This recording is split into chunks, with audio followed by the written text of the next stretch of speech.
little in the middle, but she got much back. Banana. Shake it, shake it, shake it, shake it, shake it, shake it, shake it, shake it. Hey, hey, hey. I don't know. This is going to be a goodie. It's going to be a goodie. You got me feeling a fight. You got me feeling a fight. Like how could I not think of you? Welcome back to the Bedside Table. I'm your host, Ellie Marie. This is episode 22. Whoa! Episode 22. 22 is actually a master number in numerology. And I believe my numerology number is 22. And if you have no idea what that means, that's totally okay, because we're not talking about numerology in episode 22. We're going to be talking more about love and friendship. Last week's episode, we talked about self-love and we talked about besties. Now, this episode, I'm going to be talking about love in general and 3 of the most important things that I've come to learn that you need to have within a relationship, friendship too, for it to thrive, for it to be successful. I'm going to be talking about 3 of those things, and I'm here to talk about it with you today in episode 22. Thank you so much for joining me. So happy to have you here. Even in my last episode, I rewatched it when I was editing, and I was like, why do I look creepy when I'm doing that? And I just realized I did like a smile and a head tilt. Thank you for joining me. I appreciate you being here. Let's get into the episode.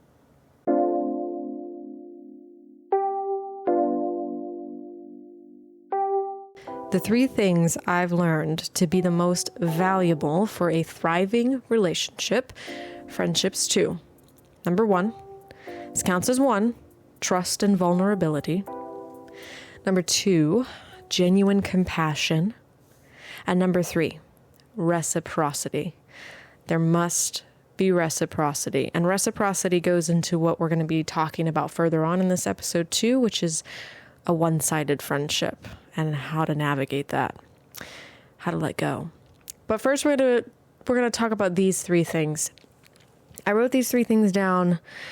I think I was on a drive home from work and I thought of these 3 things. And one of the biggest one that's been getting my attention is reciprocity.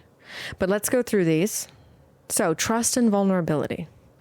Obviously, I think a good foundation is built off of those things, trust and vulnerability. And we've heard, you need to be able to trust your partner. If there isn't trust, like if you're suspicious about your partner, if you're suspicious, snooping through their things, ooh, not to you. We've all done it, myself included. We've all done it because there's been a lack of trust. But trust and vulnerability kind of go hand in hand in my book.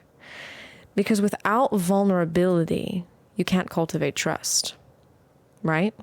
I'll try and explain a little bit.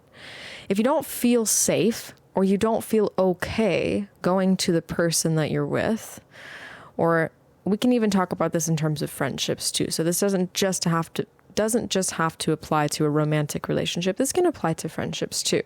So if you don't feel comfortable being yourself, basically that's what being vulnerable is to a degree, is openly being able to express yourself in any way, shape, or form, given how you're feeling in any given moment. So if you can't talk about the weird things on your mind in a safe space with your partner or your friends, there's a lack of vulnerability. And I think I've struggled my whole life just being able to be vulnerable, even in relationships that would be considered safe and reciprocal. But I think it's because I didn't cultivate a sense of safety for myself until a lot later on in life. I didn't have a sense of safety. So even if a relationship itself or a friendship itself could be considered safe, I didn't feel safe.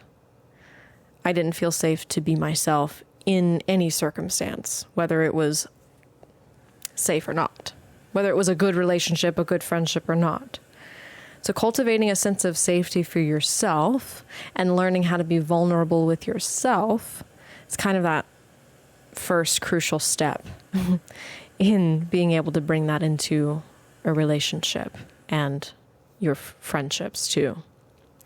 But I talk about that. I talk about self-love and all that in my previous episode. If you want to go check that out, it's a really good episode. But, yeah. So I haven't talked much about, my previous relationship. I think if you've been following along, you've probably heard, oh, I'm getting a divorce. I'm getting a divorce and now I'm not getting a divorce. Which was the case. And a part of me is part of me is reluctant to talk about this just because it's my personal life, even though I come on here and I talk about a lot having to do with my personal life, but it comes from a place of like lessons learned and experiences had and what I've gained from those experiences and being able to share that knowledge with all of you. There's a sense of reluctance in talking about my previous relationship just because I haven't really known how I wanted to talk about it. I mean, I have, but I guess,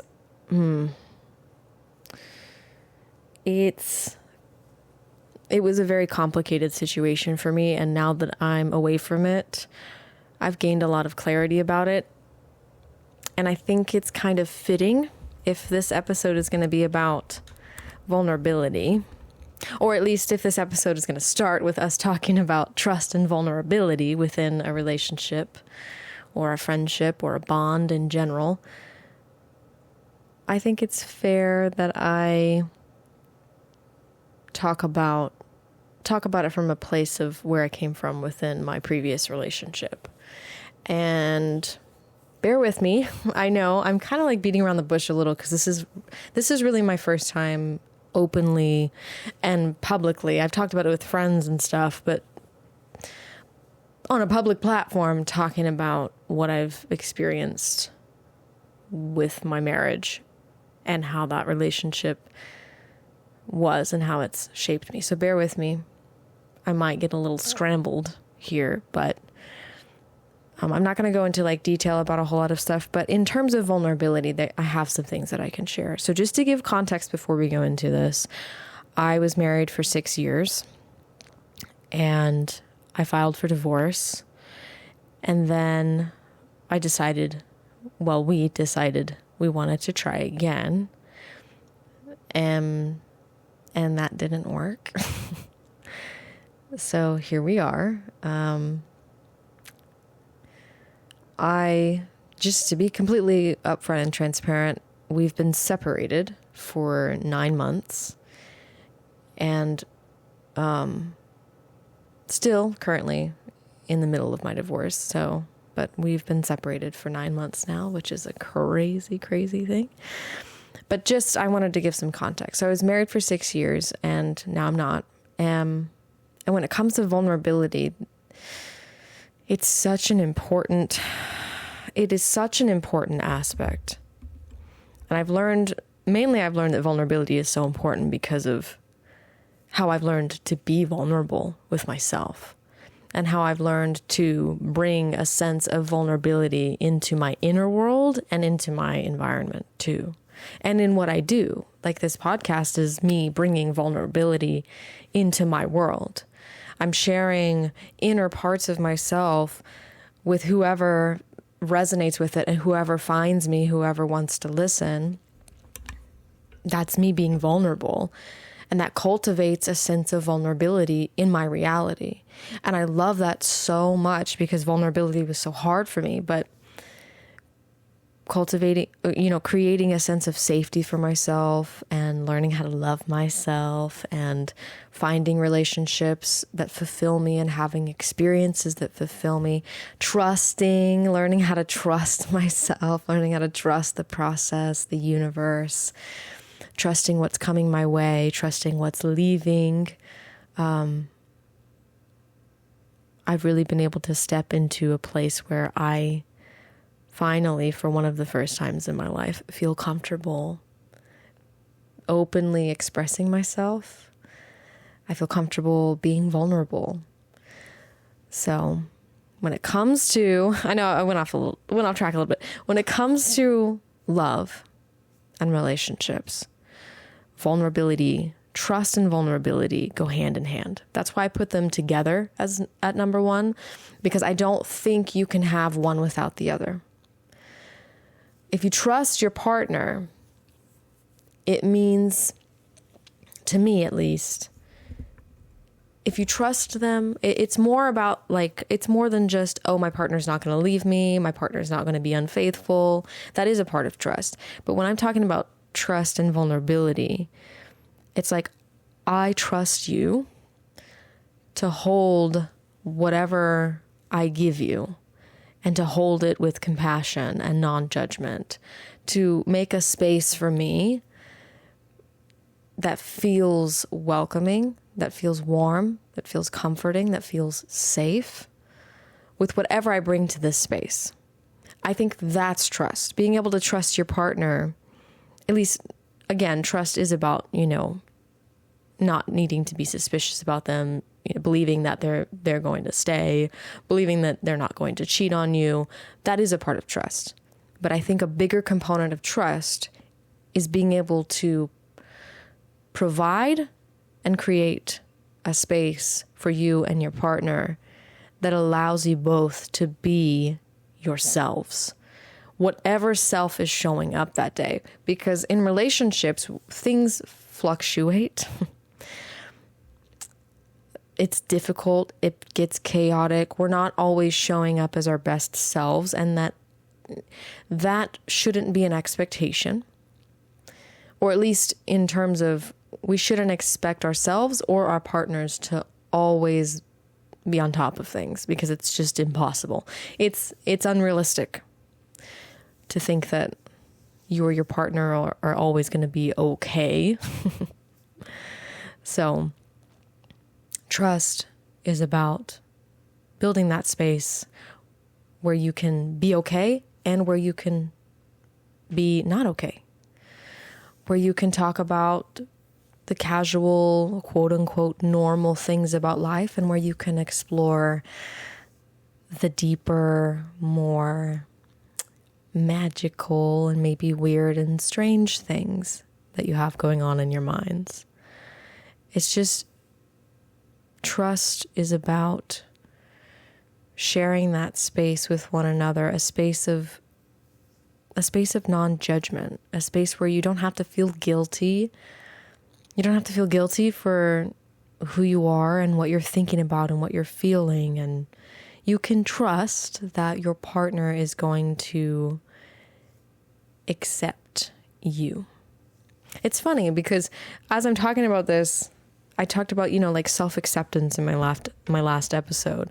Love, when you share a relationship with someone, when you love someone, when you're in a romantic relationship with them, it's kind of the same thing. It's extending that, it's from the self. So that self-acceptance that we've learned, self-acceptance that we've given ourselves, it's kind of just an extension of that when it comes to trusting and building a space of trust with your partner. It's extending that acceptance to them too. So it really is like you can't fill another cup without filling your own. It really is like you've got to have it within yourself to an extent. I'm not saying you have to have everything figured out for you before you can step into a fulfilling relationship, but you have to be at least in a place where you're willing to work toward that. You're willing to work toward building your own place of acceptance and safety and vulnerability for yourself, so you can then extend it to your partner in your relationship, in your friendships. It's funny, yeah, because as I'm talking about it, I'm like, this is literally just self-acceptance, but like expanded. It's just expanded out into our relationships and into our friendships. And it's a bit more difficult, I think. Maybe it's more difficult to accept yourself, actually. I don't know. I think it's maybe not more difficult. I think it's just perhaps a little more complex. No, actually, coming from what I've learned within my marriage, it is difficult. it is difficult to extend the same acceptance that, well, it's it's both. It's both. It's difficult sometimes to accept ourselves and easier to accept somebody else. And then on the flip side, it can also be the opposite. So sometimes it's also more difficult to accept someone else than it is to accept ourselves. Does that make sense? Yeah. Okay. Anyway. So trust and vulnerability, number one. So to build that place, to have vulnerability, you've got to be able to build a place of trust where you can feel safe knowing that whatever you bring to the table is going to be okay. And this is all of this is going to like tie into reciprocity, but I'll get there. But yeah, vulnerability really comes from, so trust and vulnerability come from each other. Being able to be vulnerable, when we're vulnerable with our partners or even in our friendships, the responses that we get, the reactions that we get from our partners and our friends, that kind of helps determine, like, is this going to be a safe space for me? Am I going to be okay expressing myself here? And the less and less that happens, if you get judged or criticized, talked down to, insulted even, dismissed, neglected within a romantic relationship, it really, it puts cracks in the foundation you're trying to build. It's kind of, I was trying to think of another way to explain it, but that came up. That's the mental image I got. So the more dismissal and neglection, the more criticism, the more cruelty and meanness and insulting there is when you open up. Obviously, it's we shut down. The more that we open up and try to cultivate this space of trust and vulnerability with our partner, if it is not received well or it's received negatively, then it creates cracks in that foundation.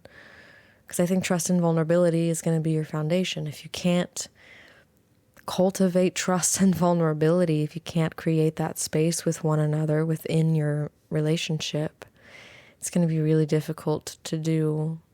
It's going to be really difficult to build upon that, because there's not anything to build upon, or there's just, it's cracked. Your foundation is I keep saying cracked because I don't know what else to say. Unstable. There you go. The foundation is unstable. So moving from trust and vulnerability, we come down to genuine compassion, which I think, yeah, these all tie in together. They do. But having that space of trust and vulnerability, first and foremost, is kind of like laying your foundation. And once you both feel safe and comfortable being able to express yourself and being able to come to your partner with whatever's going on inside of you and knowing that this is going to be okay. We're going to be able to talk about this and it's not going to go awry. Genuine compassion. This is a toughie because it's hard, especially if you come from a dysfunctional family. You come from a place where compassion just really, it just really wasn't in the recipe. You know what I'm saying? I don't know why it came out like that. It wasn't a part of the equation. There we go. I think that's what my brain was trying to say. Compassion just, if you come from a place where it's like that, it either did not exist at all, which I am so sorry, or it rarely existed. Again, I am so sorry. If you come from a place where compassion really just didn't exist in whole or in part, this is probably going to be difficult. Genuine compassion is going to be difficult. I was very reactionary in my marriage for a lot of it, actually, especially for the beginning of our relationship. I had a lot of, I just didn't know. I didn't know how to deal with everything that I was feeling, because everything that I had suppressed growing up came out when I met my husband. And that's a crazy story. And if you want to hear about it, if you want to hear about how that came about, how everything that I had suppressed just came out, if you want to hear about that, let me know, because that is crazy. And it's just how it happened, like meeting my husband and then him being the person that I just happened to, it's hard to explain, but it's just like, it's going to sound cheesy. Okay. Don't judge me, but love kind of like brought it out of me. I wanted to love him so much, and I wanted to love him as fully as I possibly could, regardless of it being, toxic and abusive at times. There was genuine compassion and love there, but I had so much shit sitting on top of all of that. It's as if when I met my husband and I saw a soul that I just wanted to give my soul to. I was like, I wanted to share my soul with this soul. And I just wanted to love him as fully as possible. And everything came out of me when I fell in love with him. Everything just came out of me. And it was gnarly. Gnarly, dude. So anyway, if you want to hear about that, let me know, because that's a story to talk about. But genuine compassion, it's hard to get to that place if there's a lot of bullshit built up on top. If you've neglected a lot, if you've neglected a lot that you felt, if you've suppressed a lot, just crushed all that shit down when you felt angry or sad, or you know how it goes. You just shove it all down in there. But at some point it all comes out. And it's funny how it comes out sometimes. But genuine compassion, it takes practice, and you've got to work through all of the piles of suppressed emotion to get. And I'm not saying you can't be genuinely compassionate as you're going through these things. Of course you can. But what I'm trying to get into is that it is difficult to come from a place of genuine compassion when you're dealing with so much neglected emotion or suppressed emotion within yourself. But genuine compassion, once you can get through those emotions, it just kind of becomes about, again, it's more about acceptance. If you can accept your partner, if you can accept the reality of their situation, of what they're going through, it's easier to learn how to be compassionate for them. If you can kind of step into their shoes a little bit. And this comes kind of with empathy. If you're able to maybe think from their perspective sometimes, instead of coming from a reactionary place, which I won't get too big into detail on that because I don't really know how to explain it that well. But compassion is, I think, the further and further you step away from reacting and just maybe listening and trying to understand. I think genuine compassion comes from a place of understanding. And you don't even have to understand fully. Just the fact that you try to understand, I think that is what invites compassion into the equation. If you're trying to understand what your partner's going through, what your partner's saying to you, why your partner's reacting the way they're reacting, why your partner feels a certain way, why they're doing a certain thing, why they're behaving in a certain way. If we try to come from a place of understanding, and this is again about kind of stepping into their shoes a little, trying to understand where they're coming from. If we can step into that place, it's easier to be compassionate. It's easier to extend compassion to them. Rather than, oh, I don't get why you're acting this way. I don't get why this bothers you so much. I'm confused about why you're behaving the way you're behaving. Why are you doing this thing? Why are you saying that? I don't understand, right? But maybe if we try and listen and ask questions, get curious, try to understand. I did a lot of this in my marriage, especially further on as I was working on myself. I just tried to understand, and I like asking questions. That's who I am. I'm a very curious soul, especially when it comes to the people that I love and care about. I tried to understand. I tried to put myself in his shoes a lot. I tried to see things from his perspective a lot. And I'm not perfect, so I failed. I had bad reactions, and I wasn't always the best that I could be. I know that. But I do believe I tried my best to understand. And if someone doesn't want to open up to you, they won't. If someone isn't ready to open up, they won't. If someone doesn't want you to understand them, they won't let you. So if you end up in a situation where you're like, I'm putting myself in my partner's shoes, I'm asking the questions, I'm trying to understand, I'm trying to come from a place of compassion, and every single time, or the majority of the time, I just hit a wall.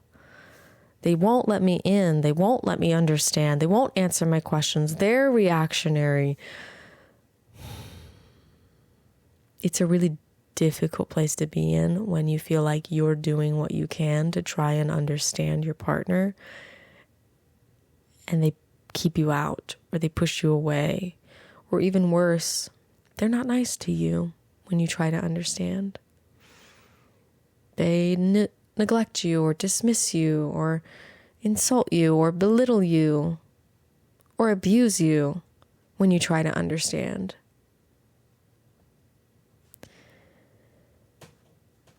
And then it's like coming from a place of compassion at that point is really difficult, because now you're trying to understand, and you're being basically, in a sense, punished for it. And now I have to try and be compassionate.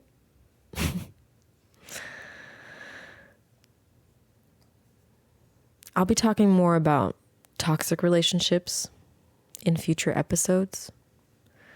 So stick around for that, because I have a lot to say. But anyway, if you start from a place of trying to understand, I think that's going to make it easier to bring compassion into the relationship. Just trying to understand, just being curious. And that takes practice. It takes practice. But as you keep trying, I think it gets maybe not easier, but it becomes something that's a bit more natural to tap into if you just try and understand a little bit. It doesn't have to be anything crazy, but maybe just try and listen a little more. Maybe ask one or two more questions than you normally would. And try to come from a place of not being judgmental or critical, and we're not perfect. We're not perfect, so it may come off judgy or criticizing, but we can learn from that. We can learn and we can improve. And we can learn how to bring compassion from a place of trying to understand. I think that's the best segue into that. So to summarize, just basically what I just said, to summarize,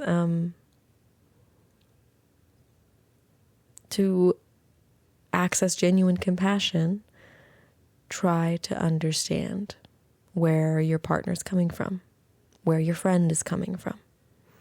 Put yourself in their shoes as best you can. and just learn and keep trying. Even if you feel like, oh, yep, fuck that one up.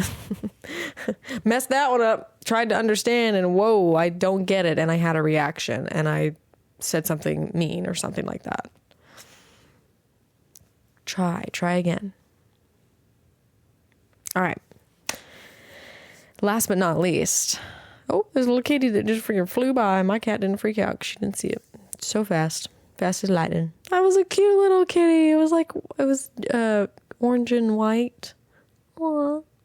We have some stray cats here at my complex, and we've got some kittens that have been running around, and I'm just like, oh my gosh, so cute. All right, so we've talked about so far, out of the three things that I found to be most important in a thriving relationship and a friendship too. Number one, we talked about trust and vulnerability. And then number two, hold on, sorry, I'm adjusting myself. Oh, okay. And then number two, we've talked about genuine compassion and how to get to a place of genuine compassion through trying to understand.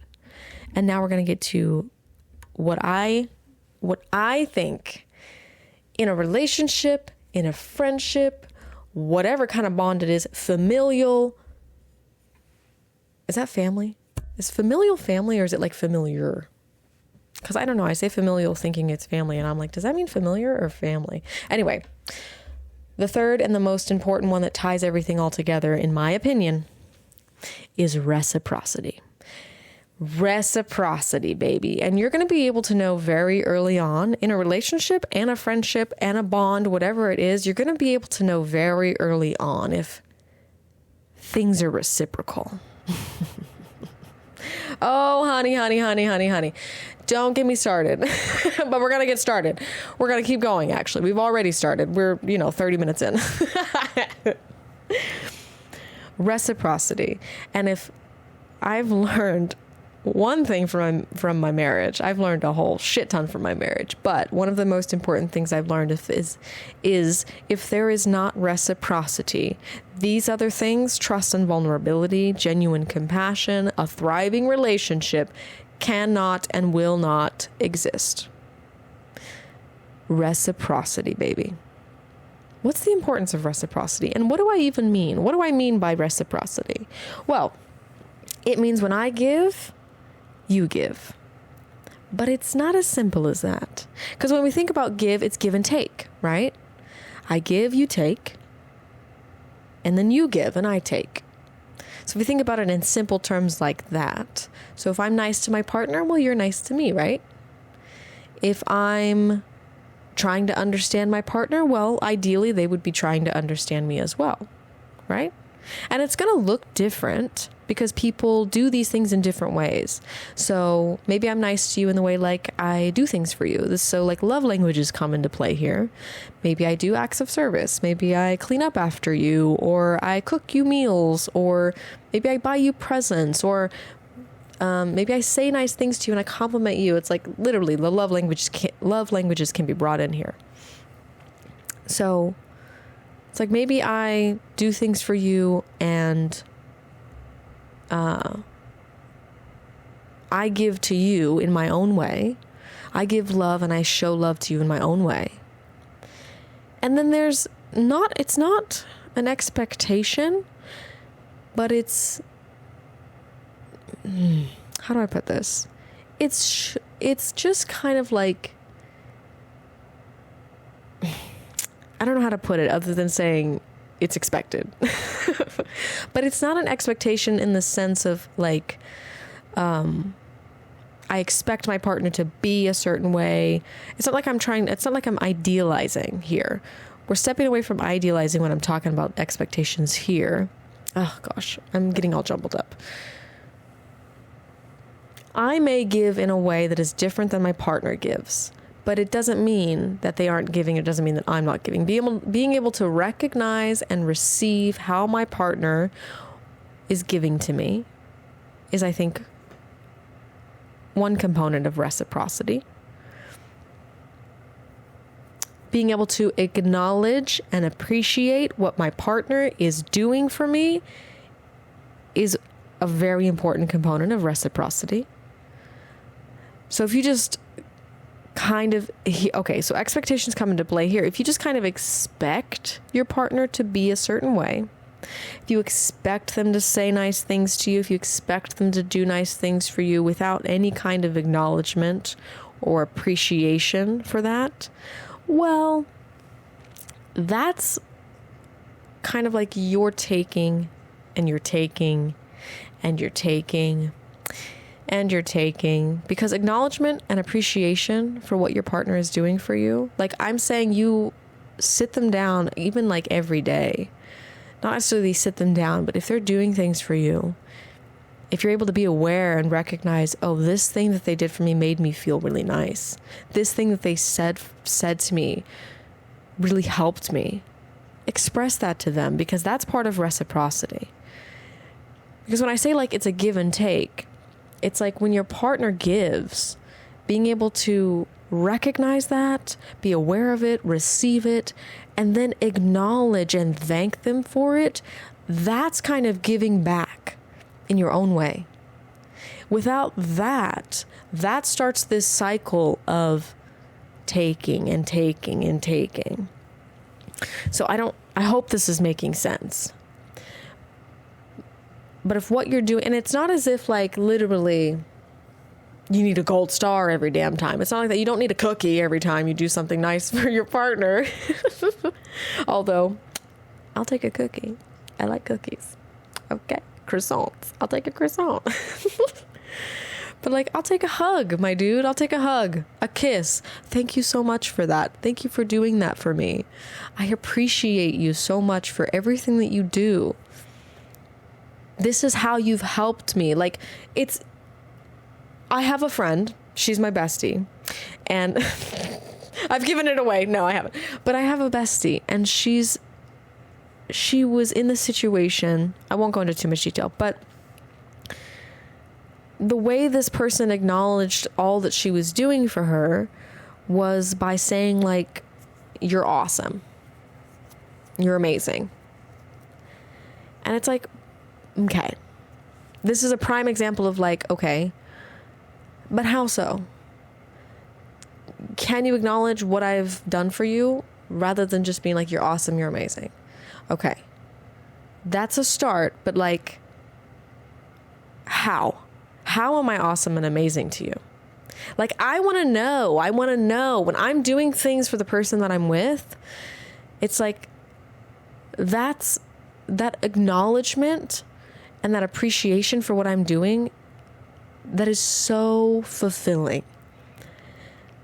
And I'm sure, hopefully you know what I'm talking about. I'm trying to explain it as best I can. Hopefully you know what I'm talking about. But like the feeling of like someone coming to you and being like, hey, when you did the dishes the other day, that really helped me out because I was feeling really tired after work, and you took that off my plate, and that was very kind and generous of you, and thank you for doing that for me. Like, what? Huh?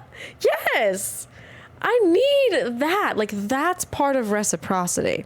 It's not all about just like, I'm going to do the dishes for you, and now this is what I was talking about with expectations. So it's not like, I'm going to do this thing, and then now you have to do a thing, and then it's reciprocal, because that's just setting an expectation.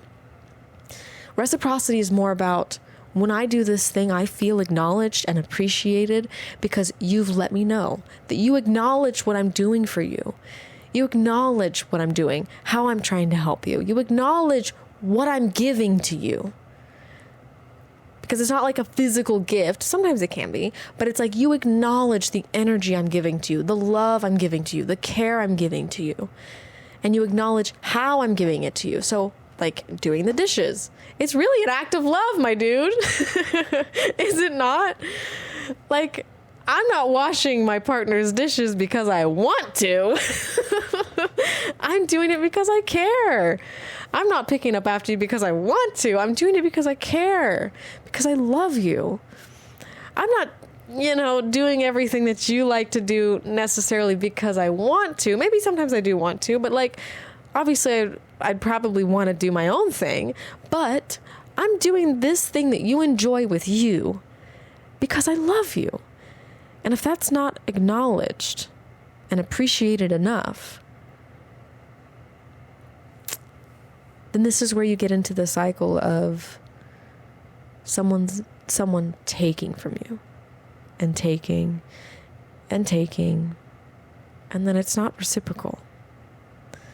And maybe they give a little here and there.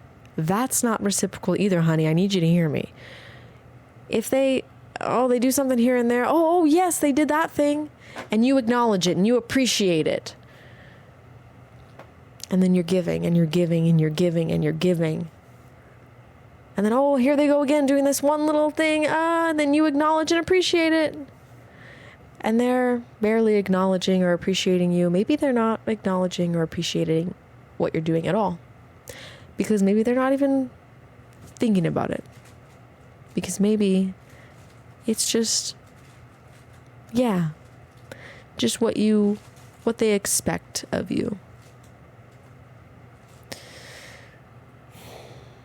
So reciprocity is absolutely crucial for a thriving relationship, a friendship, no matter what it is. It's crucial.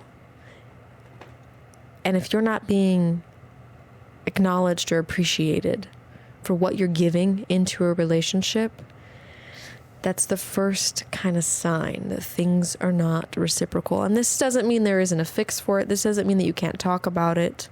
It doesn't mean that things are doomed. It just means have a conversation about not feeling acknowledged, not feeling appreciated. And if that conversation in itself is not acknowledged or appreciated and accepted, because it's not an easy conversation, but if that conversation, if you start understanding, well, I don't feel acknowledged or appreciated for the things I'm doing, for the way that I'm giving to you, for the way I'm loving you, I don't feel acknowledged or appreciated for these things. If that's not received well, if it's received poorly, that raises concerns in my book. Because that goes back to just like that safe and vulnerable space. If you can't even come to your partner and voice how you feel and voice what issues you're having about the relationship, if you can't even voice that, I don't want to ever say that anyone's relationship is doomed, because there's just, they're complicated and there's just so much involved in them. But these three things, if you can't build a place of trust and vulnerability with your partner,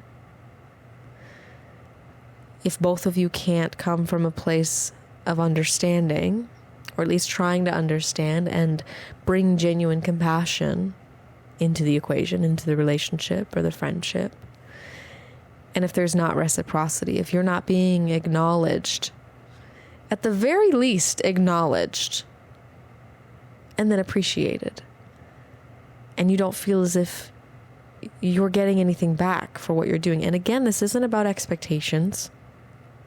It really is just about, am I being noticed here? And then, are they noticing me enough to give back? Do they notice when I'm tired from work? And then they do something for me. And again, it's not coming from a place of, oh, I expect them to do this. It's just coming from a place of, I love you and I care about you, so I'm going to do this. I'm going to do these things for you. And I'm going to show up this way for you. Are you going to show up the same way for me? Because if not, that kind of tells you all you need to know. If they're not showing up for if they're not showing up for you, how you're showing up for them because you love them and you care about them, right? You're going to all their things with them. You're trying to take a load off them. You're helping them because you love them, because you care about them. If they're not coming from that same place, if you don't get that from them either, and they're just taking what you give them and then saying, oh yeah, I love you. You're awesome. You're amazing. What for? acknowledge what I'm doing for you and acknowledge how it's helping you. And you might be sitting here thinking like, okay, do they have to do those things? Like, do they have to acknowledge it? I think so. I think I want to be acknowledged and noticed for what I'm doing. I want to know that I'm appreciated in the relationship that I'm in. I want to know that the effort that I'm putting in and the time and the energy that I'm putting into it means something to the person that I'm with. I think, yeah, I want to be acknowledged. And I don't think it's too much to ask for that. I don't think it's too much at all to ask to be acknowledged, to be valued in my own relationship. So reciprocity. I think it's the most important thing within a relationship. And all of these things, trust and vulnerability, compassion and reciprocity. If you've got those three things, or at least you're working on those three things consistently, because I think it's just something you're always going to be working at. But as long as the both of you are working on those things, and other things too, but these three things I think are the most important in my experience. If you're working on these things, you're doing good. Keep it up, keep going. And it's not easy, I know. It's not easy. And I'll get into toxic relationships, and I'll talk more about like if these things do exist, at least from your end, you know, what is going wrong? If you feel as if, okay, well, I'm cultivating trust and vulnerability, and I'm being compassionate and understanding, and I'm trying to be reciprocal, and I'm giving, and like, why isn't it working? We're going to talk about that in a future episode, because there's a lot there. Hey, guys, thank you so much for joining me for another episode of The Bedside Table. I had a blast, as I always do. As I always do. If you haven't watched the previous episode 21, it's about self-love, and it's so stinking good. And I'm really, really enjoying these episodes about love and friendship. And this is the first time I've kind of done themed episodes. Oh my God, I didn't even get to the one-sided friendships. I talked so much about my three things. Oh my gosh. Well, I was going to talk about one-sided friendships. I'm so sorry. I will talk about that in the next episode, because I've got one more love and friendship episode I'm going to do. And I think the next one I'm going to focus solely on friendships. So I'm sorry if you stuck around all the way to the end thinking like, oh, she's going to talk about one-sided friendships at one point, right? I'm so sorry. I had a lot to say about that, more than I thought I was going to say. So I was trying to keep this episode at like 30, 40 minutes, but here we are at like 45, 50.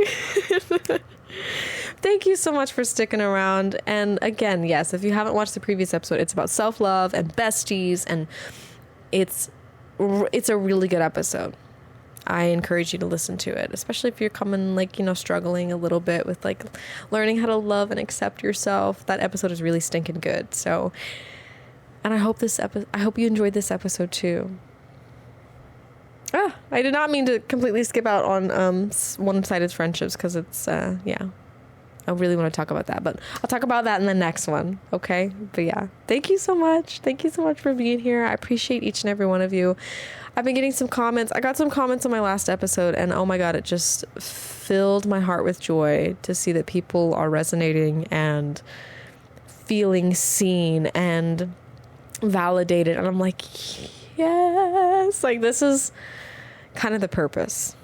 It's not only just for me, you know, to have a space of vulnerability for myself to be able to share comfortably with all of you. It is my ultimate goal in life to make as many people feel seen, heard, acknowledged, and loved.